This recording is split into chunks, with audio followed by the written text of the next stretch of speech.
भारती की ओर से संचालित ऑनलाइन क्लासेस में हार्दिक स्वागत है।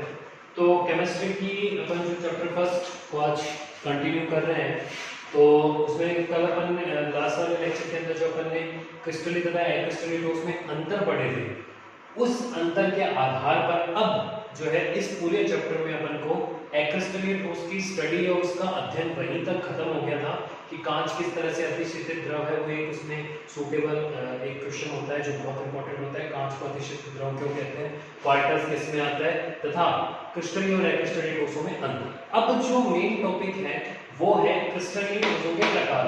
क्रिस्टलीय ठोसों के प्रकार जो है वो कितने प्रकार के क्रिस्टलीय ठोस होते हैं। क्रिस्टलीय ठोस में जैसे मैंने पहले बताया कि जो भी जहां भी प्रकार होता है वहां उसका कोई ना कोई आधार जरूर होता है। तो फिर प्रकार फिर आधार। तो आधार क्या होगा, आधार है अवयवी कण कि किस आधार पर कौन से अवयवी कण किन ठोसों में, किन क्रिस्टलीय ठोस में कौन से अवयवी कण है कि अणु है, आयन है कि धातु है कि कोई परमाणु है, उसके आधार पर क्रिस्टलीय ठोस को 4 भागों में डिवाइड किया गया है। इन सभी में जो पाए जाने वाला बंध होगा या जो बंध का प्रकार है वो भी अलग अलग होता है। इस आधार पर कुल 4 प्रकार के ठोस सुझाए गए। उसमें पहला आता है आणविक ठोस। ठीक है, आणविक ठोस। अब इसके अंदर क्या होता है, देखो ये वाला पॉइंट है कंस्टिट्यूएंट पार्टिकल्स अवयवी कण। इसमें लिख देता हूं कण, कण कौन से हैं, ठीक है, अवयवी कण। ठीक है, उदाहरण भौतिक प्रकृति, किस प्रकृति का वो ठोस है, वैद्युत चालकता के, वो वैद्युत के रूप से चालन है या फिर कुचालक है, और गलनांक उसका कितना मेल्टिंग पॉइंट। तो ये कुछ एक पॉइंट्स है जो अपन को इन ठोसों में बेसिकली स्टडी करने होते हैं। ये इंडेक्स के थ्रू थोड़ा सा बताने का मैं प्रयास करता हूं। देखो पहला है क्रिस्टलीय ठोस का जो पहला प्रकार है वो है आणविक ठोस। अब आणविक ठोस जो है, आणविक से पता चल रहा है कि उसके अंदर जो कंस्टिट्यूएंट पार्टिकल्स हैं या फिर जो अवयवी कण है वो क्या होंगे, अणु होंगे। ठीक है, अब ये जो आणविक ठोस है ये भी 3 तरह का होता है, किस आधार पर, इनमें पाए जाने वाले बल के आधार पर। अब देखो पहला होता है अध्रुवीय आणविक ठोस। इसमें मैं लिख देता हूं ए, बी और सी। अध्रुवीय आणविक ठोस, इसके अंदर जो बल पाया जाता है बहुत ही दुर्बल प्रवृत्ति का लंदन बल या फिर इसको अपन बोलते हैं परिक्षेपण बल, है ना। और इसमें कंस्टिट्यूएंट पार्टिकल्स क्या होंगे, अणु होंगे। इसके एग्जांपल हैं जो भी अध्रुवीय अणु है ना वो इसके एग्जांपल होते हैं, जैसे ऑर्गन हुआ, आयोडीन हुआ, है ना, कार्बन टेट्राक्लोराइड हो गया, कार्बन डाइऑक्साइड हो गया, मीथेन हो गया, वो सभी इसके एग्जांपल होते हैं। भौतिक प्रवृत्ति इसकी क्या होती है, मुलायम होती है। ये वैद्युत के कुचालक होते हैं, थोड़ा गलनांक इसका बहुत निम्न होता है। निम्न क्यों होता है, क्योंकि मेल्टिंग पॉइंट इनके मध्य आकर्षण है वो बहुत कम होते हैं। ठीक है, ध्रुवीय। दूसरा है ध्रुवीय आणविक ठोस, इसमें विध्रुव आकर्षण बल पाया जाता है। कंस्टिट्यूएंट पार्टिकल्स इसमें भी अणु होंगे। ठीक है, बेसिकली कौन से अणु होंगे, ध्रुवीय अणु होंगे। ठीक है, यहाँ पे एग्जांपल HCl तथा SO। ठीक है, इसके अलावा ये भी मुलायम होते हैं, वैद्युत के कुचालक होते हैं, और गलनांक इनका भी क्या होता है, निम्न होता है। लेकिन गलनांक अध्रुवीय की तुलना में इनका थोड़ा सा क्या होता है, ज्यादा होता है, इसलिए वहां पे मैंने अत्यंत निम्न लिखा और यहाँ पे निम्न लिखा। तीसरा है हाइड्रोजन बंध। इसमें हाइड्रोजन बंध पाया जाएगा, यहाँ पे भी अणु होंगे। इसके एग्जांपल याद रखना, वेरी वेरी इंपॉर्टेंट है, अमोनिया तथा जल। जल की तो संरचना तुम पढ़ते ही हो, पढ़ी ही तुमने इलेवेंथ में।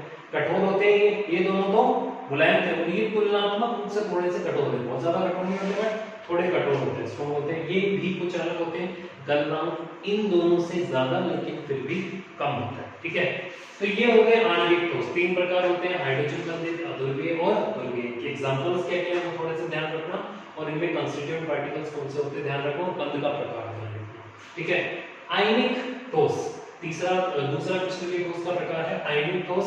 उनमें आयनिक बंध पाया जाता है। एग्जांपल कंस्टिट्यूएंट पार्टिकल्स या कण होंगे आयंस, जैसे NaCl, इसमें Na+ और Cl-, KCl में K+ और Cl-, जैसे MgO, magnesium +, O2-, ZnO, ZnS, इस तरह से ये आयनिक ठोस। ये कठोर तथा भंगुर प्रवृत्ति के होते हैं। भंगुर मतलब क्षणिक होते हैं, पानी में घोलते ही तुरंत आयन में टूट जाते हैं। ठोस अवस्था में कुचालक होते हैं ये।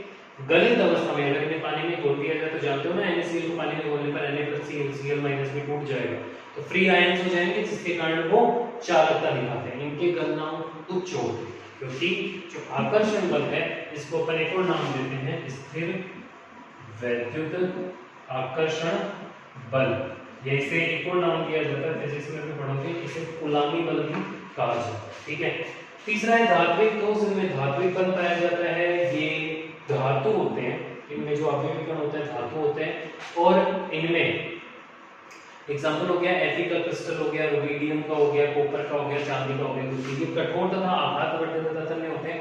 धातु के तो गुणधर्म आप जानते हैं। वैद्युत के कुचालक होते हैं, इनकी गलनांक बहुत उच्च होती है। देखो क्यों ये चालक क्यों होते हैं वैद्युत के, उसके पीछे का एक रीजन होता है जो मैं तुम्हें यहाँ समझाने की कोशिश करता हूँ। एक धातु का क्रिस्टल, जैसे मैं Fe के धातु का क्रिस्टल ले लूँ, यहाँ पे Fe जो है अपने 2 इलेक्ट्रॉन त्याग के किस में चेंज हो जाएगा, Fe+2 में जैसे 4 Fe के परमाणु थे सपोज इस क्रिस्टल में, पर परमाणु 2 इलेक्ट्रॉन छोड़ेगा तो 8 इलेक्ट्रॉन हो गए। ठीक है, 8 इलेक्ट्रॉन हो गए। तो ऐसे ही अगर 100 परमाणु होंगे तो 200 इलेक्ट्रॉन छोड़ देगा। तो ऐसा कहते हैं कि ये जो धनायन होता है वो इलेक्ट्रॉनों से बने, क्योंकि बहुत सारे इलेक्ट्रॉन हो जाते हैं ना। अगर एल्यूमिनियम का कोई क्रिस्टल होगा तो उसमें अगर मान लो एल्यूमिनियम में 100 परमाणु हुए तो एक एल्यूमिनियम का परमाणु 3 इलेक्ट्रॉन छोड़ेगा, तो वो एल्यूमिनियम+3 बनाएगा और 3 इलेक्ट्रॉन उसके हो गए। तो ऐसा कहते हैं कि इस धातुई क्रिस्टल के अंदर प्रत्येक परमाणु ये फ्री इलेक्ट्रॉन मुक्त कर देता है। इन इलेक्ट्रॉनों के फ्री हुए इलेक्ट्रॉन को क्या अपन बोलते हैं, इलेक्ट्रॉनों का समुद्र। जो फ्री इलेक्ट्रॉन होते हैं इन्हें अपन बोलते हैं इलेक्ट्रॉन समुद्र। और ये जो धनायन बनता है इसे अपन नाम देते हैं धनायनिक कर्णैल। इसे अपन नाम देते हैं धनायनिक कर्णैल। इसे अपन नाम देते हैं धनायनिक कर्णैल। तो ऐसा कहते हैं ये जो धनायन होते हैं वो इलेक्ट्रॉनों से बने समुद्र में व्यवस्थित रहते हैं। और ये जो इलेक्ट्रॉन होते हैं वो गति करने के लिए क्या रहते हैं, मुक्त रहते हैं, यानी कि फ्री रहते हैं। इसी कारण ये क्या उत्पन्न करते हैं, विद्युत की चालकता प्रदर्शित करते हैं। ठीक है, इसीलिए ये हर अवस्था में, चाहे ठोस हो चाहे गैस हो, चाहे ठोस हो चाहे द्रव हो, दोनों ही अवस्था में विद्युत की क्या होते हैं, चालक होते हैं, क्योंकि मुक्त इलेक्ट्रॉन पाए जाते हैं। चौथा है सहसंयोजक ठोस। इनमें सहसंयोजक बन पाया जाएगा। एक विशाल नेटवर्क सा बना लेते हैं अधातु परमाणु। जैसे हीरे की संरचना आप जानते हो, sp3 संकरण होता है। ग्रेफाइट की संरचना जानते हो, sp2 संकरण होता है। उसमें हीरा तो जो है, जैसे इसके एग्जांपल है SiO2 क्वार्टज, सिलिकॉन कार्बाइड, हीरा, ये सब क्या होते हैं, कठोर होते हैं तथा विद्युत के कुचालक होते हैं। आप जानते हैं हीरा विद्युत का कुचालक होता है, कठोर भी होता है। लेकिन ग्रेफाइट जो है वो मुलायम होता है, विद्युत का चालक होता है। क्यों? क्योंकि ऐसा कहते हैं ग्रेफाइट की जो 2 परतें होती है ना, उनके बीच में वो जो चौथा इलेक्ट्रॉन है, तीन ही तो बनाता है ना उसमें कार्बन, तो जो चौथा इलेक्ट्रॉन है वो क्या हो जाता है, फ्री रहता है, जिसके कारण वो विद्युत की चालकता प्रदर्शित करता है। तो ग्रेफाइट एक अपवाद स्वरूप क्या होता है, चालक होता है। अच्छा, वो जो इलेक्ट्रॉन के कारण वो जो पड़ते हैं ना, वो एक दूसरे के ऊपर ग्रेफाइट की सरक सकती है, जिसके कारण यहाँ पर इसमें क्या होता है, ये ग्रेफाइट जो है वो कठोर ना होकर मुलायम रहता है। और बाकी मैंने बता दिया, इसका भी जो गलनांक है वो क्या होता है, अत्यधिक उच्च होता है। ठीक है, तो इस तरह से ये 4 प्रकार के ठोस होते हैं, आणविक, आयनिक, धात्विक और सहसंयोजक। सबके एग्जांपल्स तुम याद रखना। और कौन सा विद्युत का चालक होता है, आयनिक बहुत चालक होते हैं गलित अवस्था में, लेकिन ठोस में नहीं। ठोस जो है वो चालक ही रहेंगे। सहसंयोजक वो चालक होते हैं, लेकिन एक ग्रेफाइट जो है वो मात्र मुक्त इलेक्ट्रॉन के कारण क्या होता है, चालक होता है। बहुत सिंपल है, उनके एग्जांपल्स थोड़े से याद रखना। और इस टॉपिक के लिए ये जो ध्रुवीय ध्रुवीय और हाइड्रोजन बंधन, इसमें तुम्हें ध्यान रखना होगा, तुम्हें ये पहचान आनी चाहिए कि कौन सा ध्रुवीय होता है, कौन सा अध्रुवीय होता है, कौन सा हाइड्रोजन होता है। ठीक है, एक बात याद रखना, हाइड्रोजन हमेशा 3 परमाणुओं के साथ में बंध बनाता है, फ्लोरीन, ऑक्सीजन और नाइट्रोजन। जैसे यहाँ पर इसने नाइट्रोजन के साथ बना लिया, इसमें ऑक्सीजन के साथ हो गया। फिर एक हाइड्रोजन क्लोराइड की भी स्ट्रक्चर पढ़ते हो, जिसमें अंतराण्विक हाइड्रोजन बन पाया जाता है। ठीक है, so this was all about for today's session. अगली क्लास के अंदर अपन इस चैप्टर से रिलेटेड कुछ और बातें करेंगे। ठीक है, so thank you, thanks for this lecture. मिलते हैं अगले लेक्चर।